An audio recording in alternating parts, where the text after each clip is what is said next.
Hello and welcome to today's video. My name's Alya and I'm so glad you stopped by. So today is a really special video. I'm going to be talking to you about monovision in cataract surgery.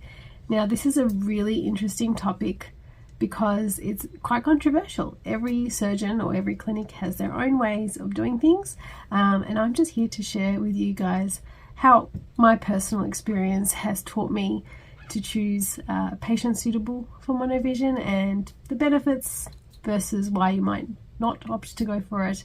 So if that's something that concerns you or someone that you know, stick around and I'll tell you everything I know about it.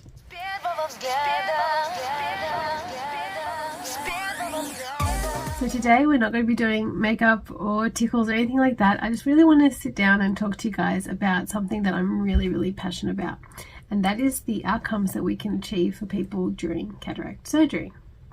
Now, when you come in, or when a patient comes in to a cataract surgeon, one of the first things that will happen, no matter where you are around the world, is there'll be a vision assessment and a measurement is taken.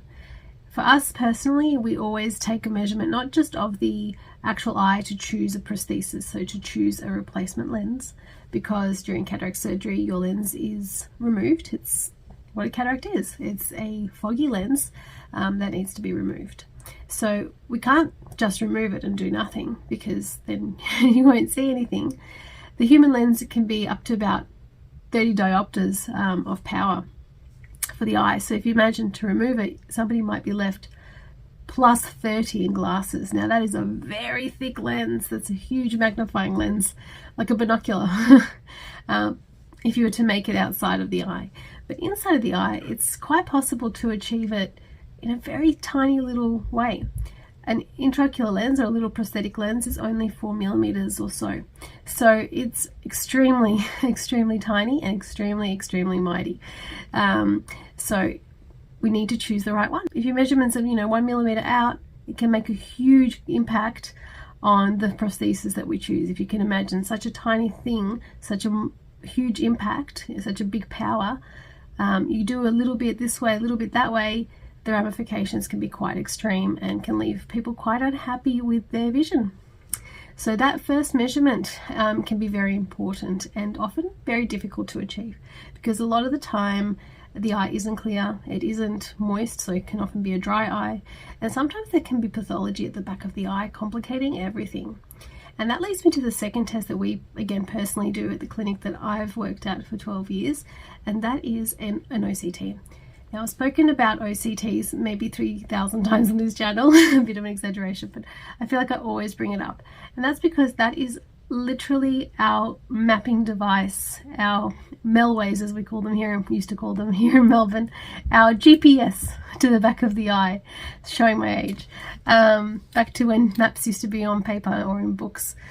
So the GPS to the back of the eye is your OCT. It maps out the very most important parts of the retina, which is the part of the eye that receives light or allows vision to happen later in the brain. So here we are, measuring these two areas, taking in all the data that we can, so that then someone like me can sit down and enter into a whole bunch of formulas, the best choices for the eye. But the best choices don't come just from numbers, and they don't come just from maps and measurements and from lens choices. They also come from a really in-depth conversation, and the challenge is to make it short and sweet because there is a clinic running. And the choice has to be about the person's lifestyle. Now, lifestyles are a very wide and broad thing to say, right? Someone can like to read and also enjoy going on drives. Somebody can have really complex variety of tasks for their eyes. Somebody might have a desk job, for example, use a computer and a lot of, say, writing tools, reading tools, but then also have a hobby of watching movies or going to the theatre or something like that. So that is a really big, broad demand on the eyes.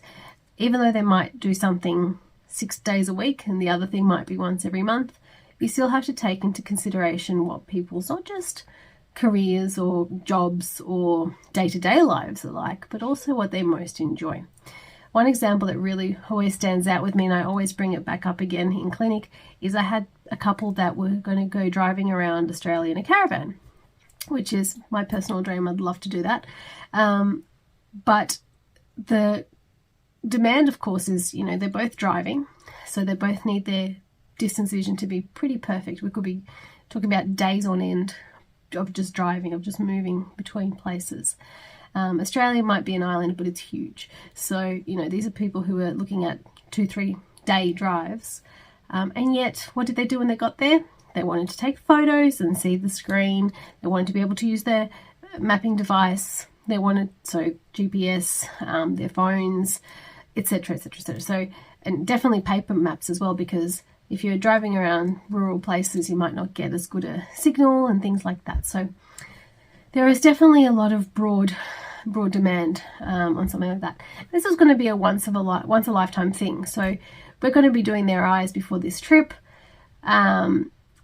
which is fabulous. But then once they finish their trip 3 years later, they would go back to being nan and pop, grandma and grandfather to their family, which will give them a new set of demands. And of course, you don't do surgery for the next 3 years. You do surgery for the rest of your life. So what do you do?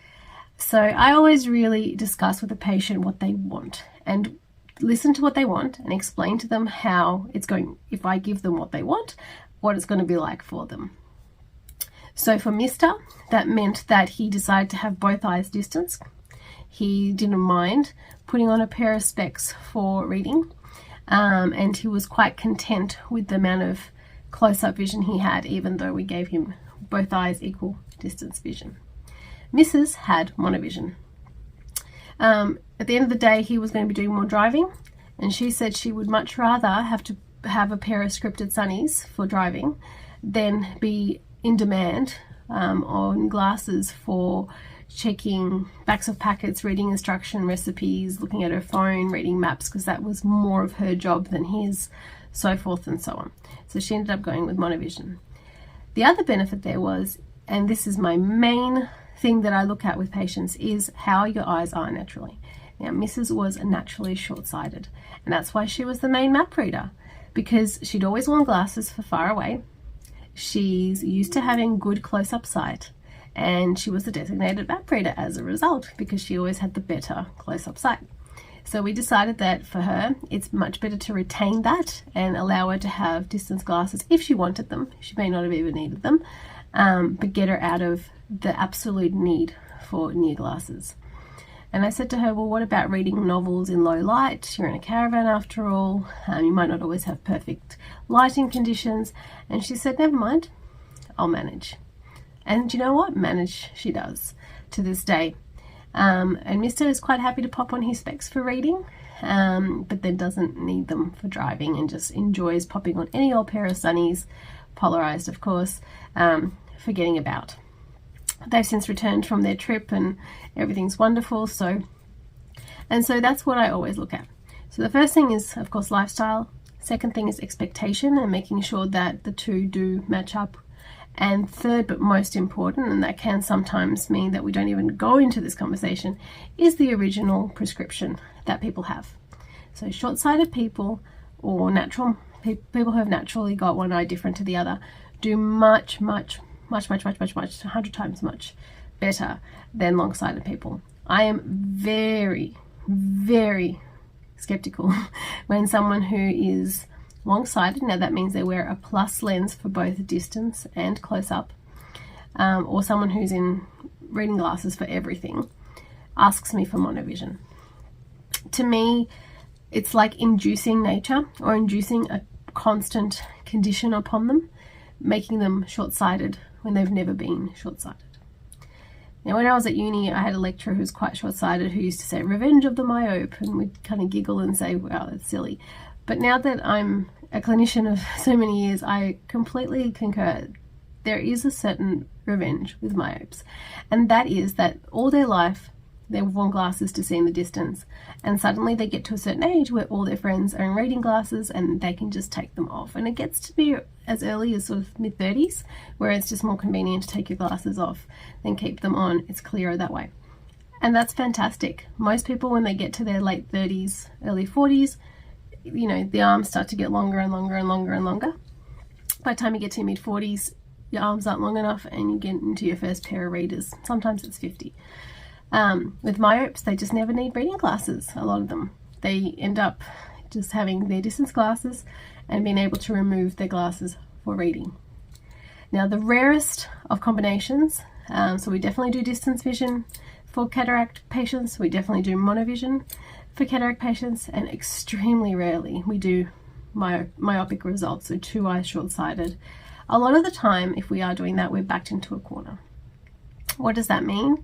The patient's already had cataract surgery elsewhere and they're myopic in their dominant eye, and so we just have to match that.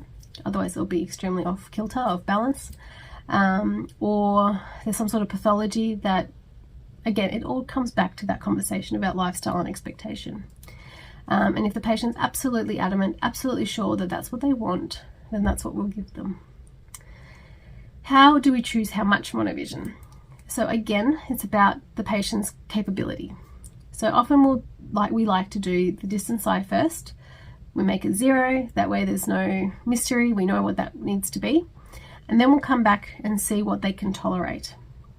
Recently, and this is what motivated me to do this video, I had a lot of patients where the second eye was too bad. Like the vision was just too bad to understand what they would tolerate post-surgically. So I was really reliant in those 2 cases in particular on that conversation that I was having with the patient. Obviously I'm looking at their original vision, I'm looking at their original needs, original capabilities, looking really deeply into their history, medical history and things like that. But at the end of the day, the adaptation of a patient will depend on their attitude and their expectations. To be really honest, most of us can adapt to monovision if we really want to. It's like any skill. But of course, if it's naturally there, then it's just a lot easier. It's not something we have to learn, it's already there.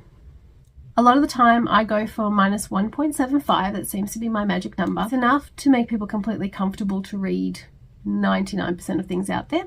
Might be not thread of needle vision, but it will be backs of packs and prices and ingredients and phones and, you know, most of the things we do with our close-up vision tasks. It's weak enough where you can still see a computer screen quite comfortably, and it's weak enough where the other eye won't interfere. So it's a really, really easy amount to still have binocular vision, which means 2 eyes can coexist. 2 eyes will be looking in the distance, just one will be clearer. 2 eyes will be reading, just the other will be clearer. Sometimes we'll go as high as 2.5, but again, it has to be very individual. So my magic number tends to be 1.75, and it also allows a little bit of room for error. And the error doesn't really come from our end on measurement and formula. Those things are pretty set. The error comes from the fact that not everyone's anatomy is predictable. In fact, nobody's anatomy is predictable. And sometimes you do get outcomes that you didn't expect. So if someone had a 1.75 aim surgically and ended up with, say, 2.25, it's not the end of the world for them. They can still very comfortably get on. Similarly, if they only got 1.25, so 0.5 less, again, there's that margin of error that they'll still be happy and comfortable. It's not ideal, but they'll still be happy and comfortable. And at the end of the day, our vision has to make us happy and it has to keep us comfortable and safe. So that's why the tolerance is so important. We don't want people tripping over their toes because one eye is seeing something different to the other. And that's why my magic number is pretty safe, pretty low. And the only reason I would go higher is if the patient can show me clinically that they can cope, or nature has they've naturally developed this difference, or they really, really, really want it. And if they really, really, really, really want it, we again do the distance eye. They walk around with their, very myopic eye for a while. If they can show and demonstrate that for the month they've coped nicely and they're really happy and they want to keep it, then I'll let them have it. But it all comes down, again, to just some really specific and directed conversation. Well, I hope you found today's topic interesting. Didn't need to do my makeup for this one. It's quite late in the evening today while I'm shooting this. So I really do hope that you enjoyed this video, even though it's a little bit different. For more videos, and usually with me either tying a tichel or doing my makeup, do subscribe and definitely ring the bell so that you can be notified with what topic is popping up next week. For more crazy eyeless creation life stuff, poodles, children, bistro, charity work, more eyeball stuff, all the things, definitely go on to Instagram and follow me there. Wherever you are around the world, I hope you're having an amazing week and you're looking after yourselves, and I can't wait to see you on the next one.